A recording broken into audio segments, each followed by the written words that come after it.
తెలుగు రాష్ట్రాల్లో ఎస్సీ వర్గీకరణ పురోగతిపై మనతో మాట్లాడడానికి మందకృష్ణ మాదిగ ఉన్నారు. వారితో మాట్లాడదాం. సార్, ఇప్పుడు ఎస్సీ రిజర్వేషన్ సంబంధించి అది సాధించడం వరకు ఒక ఎత్తు అయితే దీన్ని అమలు పరచడం ఇంకో ఎత్తు అయింది. ముఖ్యంగా వేరే వర్గాల నుంచి వ్యతిరేకత రావడం కామన్, కానీ దళితుల నుంచే వ్యతిరేకత వస్తుంది. దీన్ని ఎలా ముందుకు తీసుకెళ్లబోతున్నారు? వేరే వర్గం అడ్డుకోవడానికి అవకాశం లేదు. ఎందుకంటే ఎస్సీ రిజర్వేషన్లను బీసీలు ఎందుకు అడ్డుకుంటారు? వర్గీకరణను బీసీలో వర్గీకరణ అమలు జరుగుతుంది. ఎస్సీ వర్గీకరణ అమలు జరుగుతుంటే ఎస్టీలు ఎందుకు అడ్డు తగులుతారు? దానికి సంబంధం లేదు. ముస్లింలు వర్గీకరణ కోరుకునేటోళ్ళే కాబట్టి బీసీ వర్గీకరణలో ముస్లింలు కూడా ఉన్నారు కాబట్టి వాళ్ళ సంబంధం. మొదటి నుంచి అంబేద్కర్ కాలం నుంచి ఈనాటి కాలం వరకు అంబేద్కర్ పోరాటం చేసినప్పుడు రిజర్వేషన్ సంబంధించిన అగ్రకులాలు ఉన్నాయి. ఇప్పుడు వర్గీకరణ సమర్థించి అగ్రకులాలకు సంబంధించిన ఉన్నారు. అదే సమయంలో ఎవరు అడ్డు తగులుతున్నారంటే దళితుల్లోనే ఒక వర్గం. వాళ్ళు ఎందుకు అడ్డు తగులుతున్నారు? దళితుల్లో ఒక మాలలే అడ్డు తగులుతున్నామని మాట్లాడుతున్నారు. దళితుల్లో 59 కులాలు ఉన్నాయి.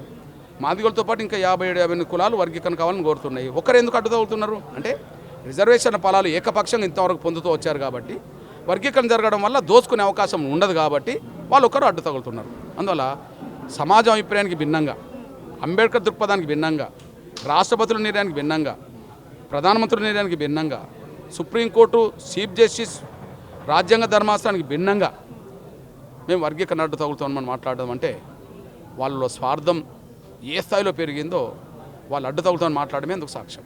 నిన్న జరిగిన మాలల మహాగర్జన సభలో మీపై అనేక ఆరోపణలు చేశారు. మిమ్మల్ని వ్యతిరేకిస్తామని అంటున్నారు. వాళ్ళకి ఏం చెప్తారు మీరు? ఏంటంటే రిజర్వేషన్ల గురించి 100 ఏళ్ల క్రితం పోరాటం మొదలుపెట్టినప్పుడు అంబేద్కర్ను అట్లనే కొంతమంది అడ్డు తగులారు. అంబేద్కర్ మీద కూడా కొద్ది ఇబ్బందులు పెట్టే ప్రయత్నం చేశారు. మేము దళితుల్లో అట్టడుగు వర్గమైన మాదిగలు ఇతర పేద దళిత కులాల కోసం పోరాటం చేస్తున్నప్పుడు ఇప్పటికే చాలా రకాలుగా భౌతికంగా కూడా అడ్డు తగిలే ప్రయత్నం చేశారు. కొంత ఇబ్బందులు పెట్టే ప్రయత్నం చేశారు. వర్గీకరణ అడ్డు తగలడానికి అన్ని ప్రయత్నాలు చేశారు. ఓకే, ఆనాడు అంబేద్కర్కు కొన్ని అడ్డంకులు వచ్చినట్టుగానే ఈనాడు కూడా మాకు అడ్డంకులు వచ్చినాయి. కానీ అంతిమ విజయం అంబేద్కర్ సాధించిండు. అంతిమ విజయం ఇప్పుడు మేము కూడా సాధించినాం. ఇప్పుడు కాంగ్రెస్ పార్టీ ఏడాది పాలన పూర్తి చేసుకుంది. దీనిపై మీ కామెంట్ ఏమంటారు? వింటున్నా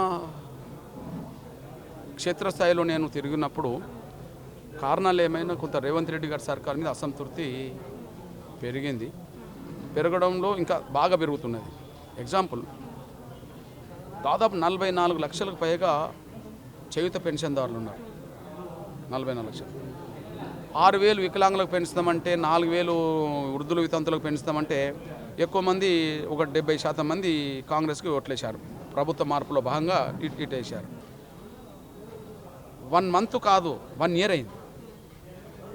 మరి పెన్షన్దారులో ఎంత ఆవేదన ఉంటుంది అంటే మమ్మల్ని మోసం చేసినా ఉంటారు కదా. ఓకే, ఇప్పుడు దళితులు గిరిజనులు ఉన్నారనుకోండి.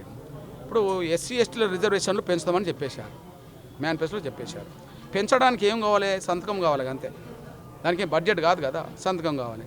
1 ఇయర్ అయినా కూడా ఎస్సీలో 15 నుంచి 18% రిజర్వేషన్ పెంచుతామని అది పెంచలే.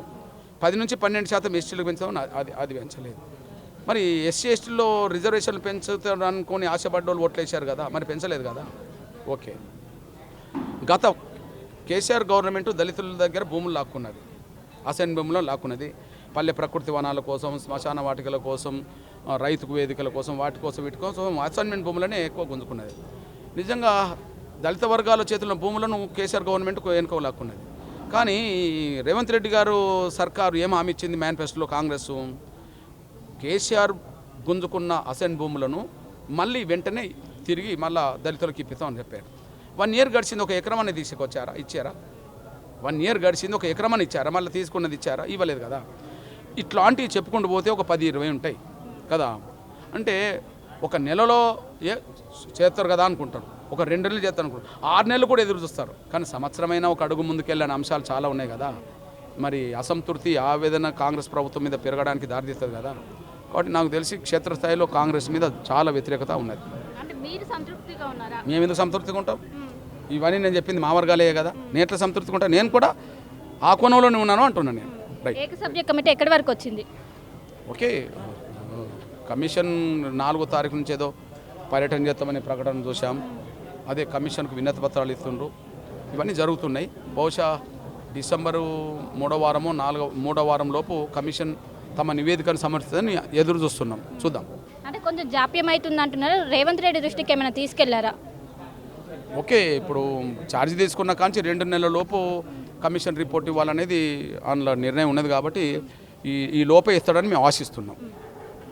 సో మొత్తం మీద మనం చూసుకోవచ్చు ఏదైతే వర్గీకరణ అనేది చాలా జాప్యంగా అవుతుంది. దీన్ని సీఎం రేవంత్ రెడ్డి దృష్టికి తీసుకెళ్ళాం. త్వరలోనే డిసెంబర్ కల్లా దీనికి ఒక ఎండ్ కార్డు వచ్చే అవకాశం ఉందని, ఏదైతే మాలలు కావాలని టార్గెట్ చేసి ఈ విధంగా దళితుల్లోనే ఈ విధంగా విభేదాలు రావడం ఏమాత్రం మంచిది కాదు. ఇది మనకు దళితులకు సంబంధించినటువంటి ఎస్సీ రిజర్వేషన్ అనేది చాలా అడ్డుపడుతున్నారు. వీళ్ళలో మార్పు రావాలని ఒకవైపు మందకృష్ణ మాదిగ అయితే చెప్తున్నారు. కెమెరా పర్సన్ వేణుతో కలిసి శిల్ప RTV హైదరాబాద్. మరిన్ని వీడియోస్ కోసం ఛానల్ సబ్స్క్రైబ్ చేయండి. లేటెస్ట్ అప్డేట్స్ కోసం వాట్సాప్ ఛానల్ ఫాలో అవ్వండి. అండ్ లింక్ డిస్క్రిప్షన్ లో ఉంది.